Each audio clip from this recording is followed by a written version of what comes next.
One of the most disappointing movie delays of the year for me was No Time to Die. More than most movies that were set to be released in 2020, this was high on my list due to the amount of potential it seemed to have going for it. But unfortunately, a few weeks shy of its April 10th release, the producers decided to push it back to Thanksgiving because of all the craziness currently going on. Yet in the wake of this huge decision, I saw an opportunity. Just like how the Roundtable Boys and myself dissected every single Star Wars movie leading up to The Rise of Skywalker, I thought it would be fun to explore the James Bond franchise piece by piece. I'll be doing things a little bit differently this time around though, for instead of dedicating a single video to each movie, I will post a video once a month with my opinions on the films each Bond actor was involved in, starting with Sean Connery and ending with Daniel Craig, along with a review of No Time to Die when it eventually comes out. Welcome to the 007 Movie Review Marathon.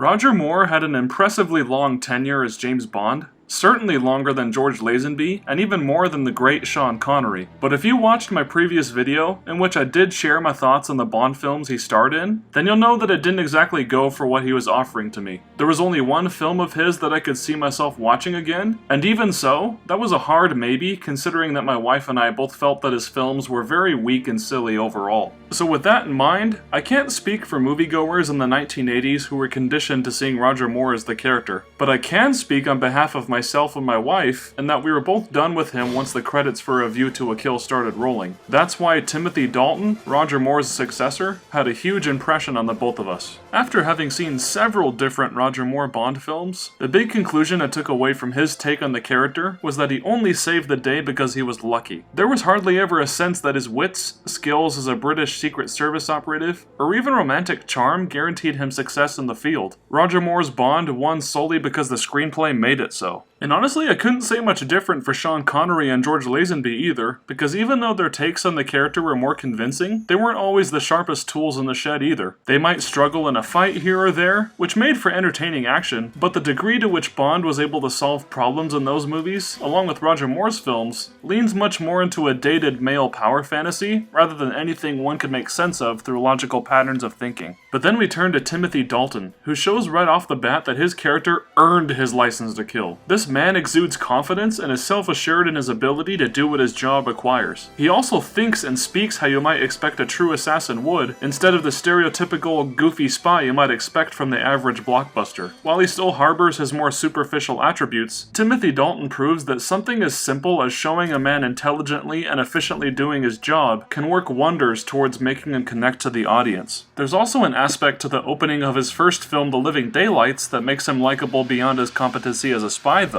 Bond's mission at the beginning of The Living Daylights is to assist in the defection of KGB officer Georgy Koskov, and one of those who would oppose him is an assailant wielding a sniper rifle, ready to shoot Koskov down for his act of treason. But Bond notices something different about this woman, aside from the fact that she was part of the orchestra Koskov had been watching perform. He detects a sense of both unease and fear in her, leading him to believe that she was coerced into doing this. So instead of just killing her outright, he chooses to intentionally shoot her rifle. What this choice ends up meaning for Bond is that he isn't the completely callous, inconsiderate man we assumed he might be. Deep down, despite the countless people he's killed and how emotionally detached he seems to be from everything, he actually cares about protecting others. Moreover, he has the capacity to care more about women than simply being a misogynist that sleeps with every conventionally attractive girl he meets. And the key to this is that Timothy Dalton sells that through his performance. For while the screenplays for both The Living Daylights and License to Kill do little to provide a background on James Bond, the writing did give Timothy Dalton the opportunity to act the part. He possesses all of the charm and poised attitude that we associate with 007, but he takes things a bit further in expressing signs of humanism in his behavior. Dalton's performance truly makes me appreciate the little things about his portrayal versus those of his predecessors, in that he is evidently more compassionate and caring than previous Bonds we grew accustomed to. When people are in danger during these two films, Bond exudes a genuine sense of urgency, as though he actually feels the pressure of his mission this time around. He becomes a man of action, and works hard to protect either those he is responsible for, or others that he truly cares about. A perfect example of this is the inciting incident of License to Kill, for after Felix Leiter's bride is murdered on their wedding night, with Leiter himself not being in great shape either, Bond suddenly embarks on a mission so personal that he voluntarily leaves MI6 to avenge an atrocious act of violence inflicted upon a friend. To say that Timothy Dalton's Bond is emotionally volatile would be overestimating things, but he certainly isn't a heartless man either. These movies just prove that he's more than a sum of his pleasures. Given Bond's characterization in these movies, along with other new things that the crew tried out, it's honestly kind of baffling to me how The Living Daylights and License to Kill turned out so wildly different from practically every film that came before. Not even a heavy hitter like Goldfinger comes close to the visceral intensity and greater human dynamics of Timothy Dalton's films. And it's even stranger still that the goofiness and stupidity would be dialed down so much when you consider the fact that director John Glenn, who made 3 mediocre to bad films with Roger Moore, would suddenly flip a 180 and produce output that's far more compelling and watchable. But hey, I'm totally glad that they turned out this way though, because personally, I like my Bond to be a bit harder edged and human than the goofball that every spy movie parody makes fun of. One of these movies, The Living Daylights, happens to be my favorite film my wife and I have watched in this marathon so far. On top of the elements I had already mentioned regarding Timothy Dalton, this film almost never stopped being entertaining. While it certainly has its fair amount of storytelling issues, the likes of which just carried over from unchanged aspects of previous Bond films, there was always a simple, digestible, easy to follow plot that kept the movie going forward. Couple that with impressive cinematography and mostly practical effects from what I could tell, and it all adds up to a truly engaging action film that actually feels like it was made by people who cared about what they were doing. Not that the story really has any lasting significance, but compared to other entries in this franchise, it has much more heart, style, and energy than any other film up to that point. Now, License to Kill may not be quite the film its direct predecessor was, but I also managed to have enough fun with it too. As I had mentioned earlier, this film was unique in that it gave audiences a chance to see a more emotionally unstable hero than what we're used to, in which he has to decide whether or not his actions are in everyone's best interests or solely his own. I don't think it ultimately works as well as The Living Daylights though, due to the somewhat dull second act, in addition to the story mostly dropping the interesting theme of Bond's loyalties about halfway through. It becomes a pretty typical, trope-laden Bond film at that point, although it was still somewhat above average due to the stronger effort made by the cast and crew on set. But regardless of the quality of these individual movies, what I can say is that my wife and I both wish that we got to see more of what Dalton could do as this character. His performances are cruelly underrated, and served as the foundations for the darker approaches that both Pierce Brosnan and Daniel Craig took with the character. If not for the stupid legal drama that held back production on more Bond films for a while, then maybe we could have gotten more out of Timothy Dalton. But alas, I'm glad that we at least have the 2 he was able to be involved with.